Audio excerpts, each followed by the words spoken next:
Assalamualaikum warahmatullahi wabarakatuh.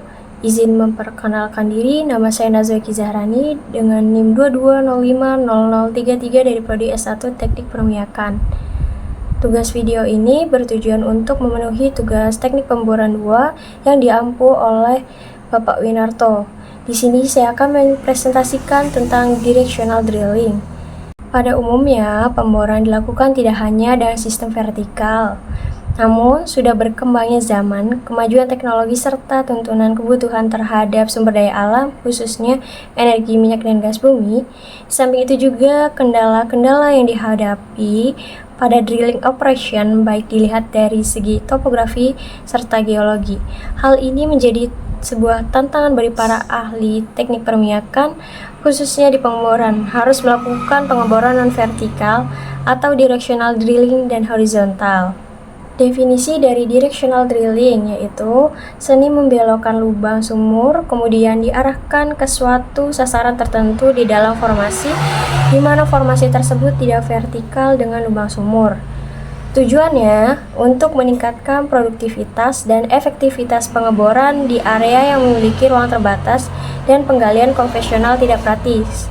Seperti halnya pada gambar di samping, itu merupakan contoh dari directional drilling, di mana pengeboran dilakukan tidak langsung di bawah reservoir, tetapi di luar jangkauan atau bukan di area reservoir tersebut. Karena jika melakukan pengeboran langsung di bawah reservoir tersebut, itu tergantung kondisi reservoirnya. Seperti halnya pada kasus ini, reservoirnya itu mungkin terletak di tengah kota maupun di tengah sungai yang dangkal. Tidak mungkin kita akan melakukan pengeboran di tengah kota karena akan merusak fasilitas dan berbagai kerugian lainnya. Nah, untuk itu saran dari ahli permiakan, kita harus menggunakan metode dari directional drilling. Tipe-tipe pemboran berarah. Yang pertama yaitu ada shallow deviation type atau titik belok di tempat dangkal, yang dimana titik belok atau kick off point terletak di kedalaman yang tidak begitu jauh dari permukaan tanah atau dangkal. Yang kedua itu ada deep deviation type atau titik belok di tempat dalam.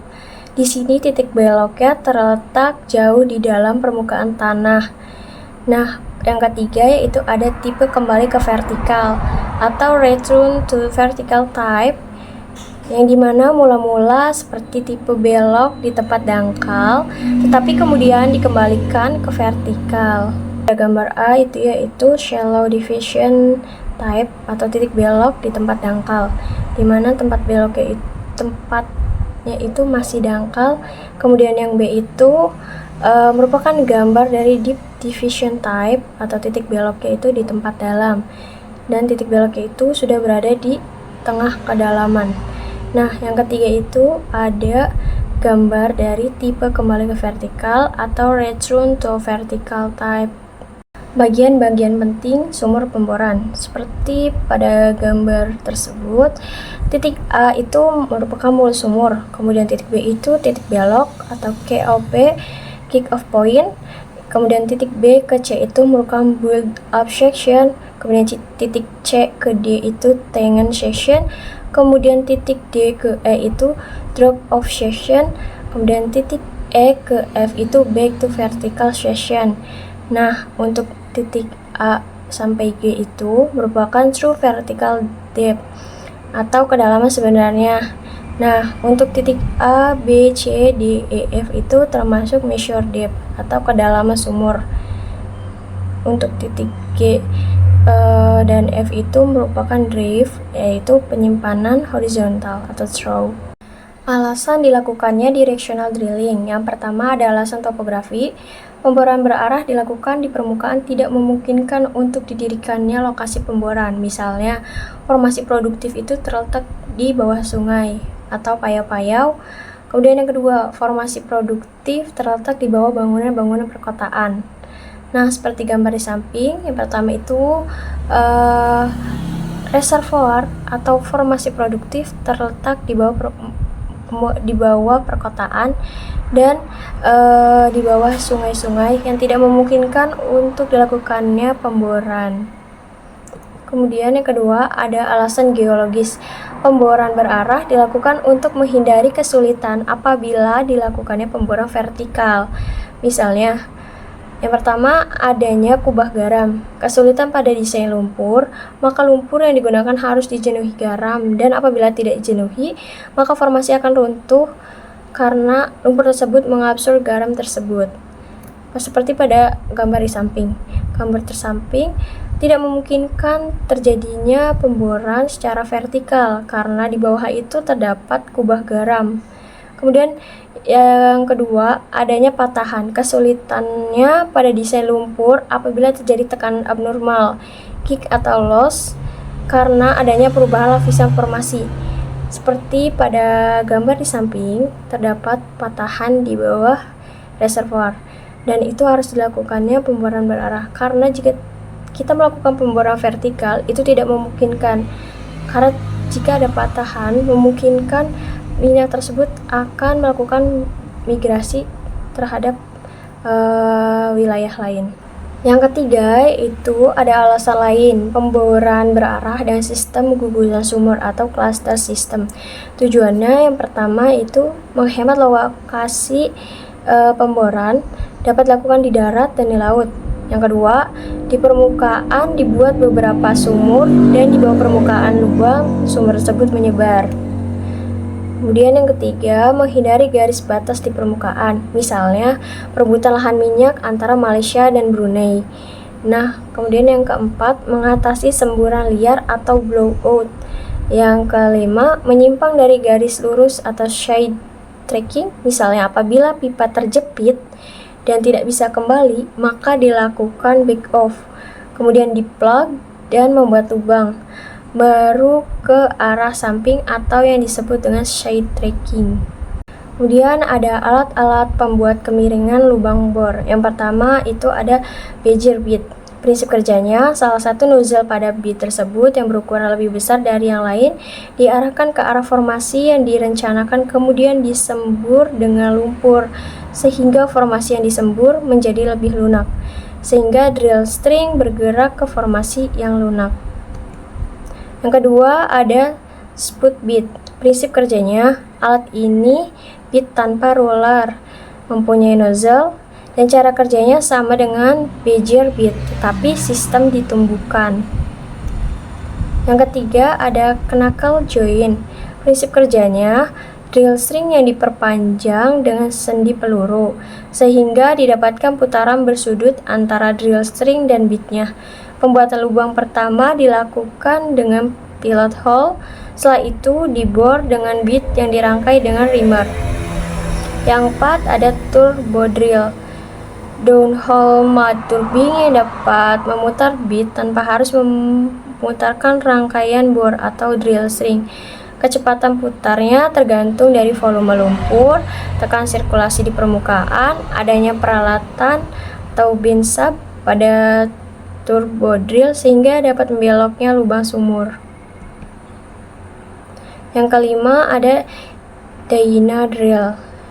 Sama prinsipnya dengan turbo drill, di mana alat ini dibuat oleh dyna drill coil, memutarkan bit tanpa memutarkan drill string. Terdapat bend sub untuk membuat kelengkungan yang halus.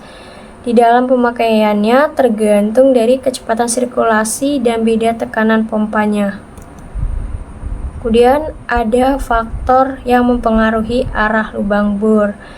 Faktor yang pertama yaitu faktor formasi, di mana variasi kemiringan lapangan lapisan. Pada hal ini, formasi tersebut terletak pada bidang miring. Penembusan bit akan meninggalkan suatu baji kecil yang bertindak sebagai whipstock kecil. Hal ini disebut teorem miniatur whipstock. Dengan demikian, lubang bor cenderung akan membelok. Selain itu, ada variasi kekerasan batuan formasi.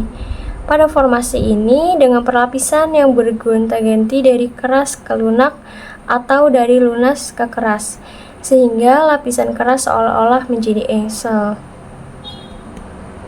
Selain itu, ada faktor mekanik juga yang terdiri dari drill collar yang tidak cukup kekar, kemudian ada beban bit terlalu besar mengakibatkan drill collar melengkung, kemudian ada perlunya perhitungan untuk menentukan jumlah drill collar sehingga penentuan titik netral tetap pada 2/3 dari panjang drill collar. Setelah itu ada prinsip dasar pembelokan lubang bor. Yang pertama itu ada pendulum. Fungsinya itu untuk menurunkan inklinasi dari kurang 1. Nah, untuk fulcrum itu untuk menaikkan inklinasi lebih dari 1. Dan untuk stabilisasi itu konstan, tidak berubah. Kemudian ada bentuk lintasan pada busur. Lintasan lubang bor dapat berupa kurva atau lengkungan dan dapat dikombinasikan dengan prinsip-prinsip tangensial. Maka tipe desain lintasan lubang bor terdiri dari gambar di bawah merupakan gambar dari Saint-Tengan build kurva yang dimana metode directional drilling yang digunakan untuk membangun jalur pembongkaran dari vertikal ke sudut tertentu dengan membentuk lengkungan. Pada metode ini, jalur sumur dibangun dengan satu tahap tengen atau sudut yang relatif konstan sepanjang bagian lengkungannya, kemudian mencapai arah yang diinginkan. Nah, yang kedua ada Saint build kurva yang dimana merupakan sama-sama metode dari directional drilling, di mana jalur pengeboran dibangun atau diarahkan dengan hanya satu bagian kurva atau build section untuk mengubah arah sumur dari vertikal ke arah target yang diinginkan. Selanjutnya ada ideal build kurva, yaitu kurva atau lengkungan yang dibangun dengan cara yang optimal, di mana perubahan arah sumur dari vertikal ke arah target terjadi dengan sudut kemiringan yang tepat, efisien, dan sesuai dengan parameter teknis serta geologis area pengeboran. Selanjutnya ada complex Tengen build curve, adalah salah satu jenis kurva dalam directional drilling yang digunakan untuk membangun dan mengarahkan jalur sumur dengan perubahan arah yang lebih kompleks dibandingkan dengan single Tengen build kurva.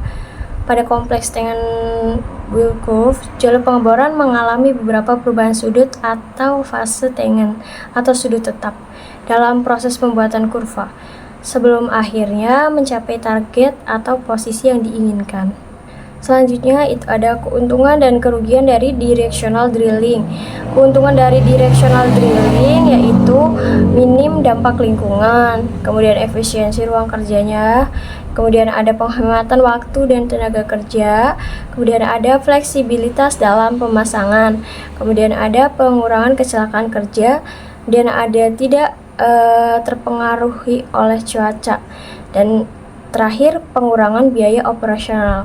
Sedangkan kerugian dari directional drilling yaitu yang pertama, biaya awalnya yang tinggi, kemudian kebutuhan tenaga ahlinya, kemudian regulasi dan izin, kemudian yang terakhir ada kompleksitas teknologi. Sekian presentasi dari saya, kurang lebihnya mohon maaf. Wassalamualaikum warahmatullahi wabarakatuh.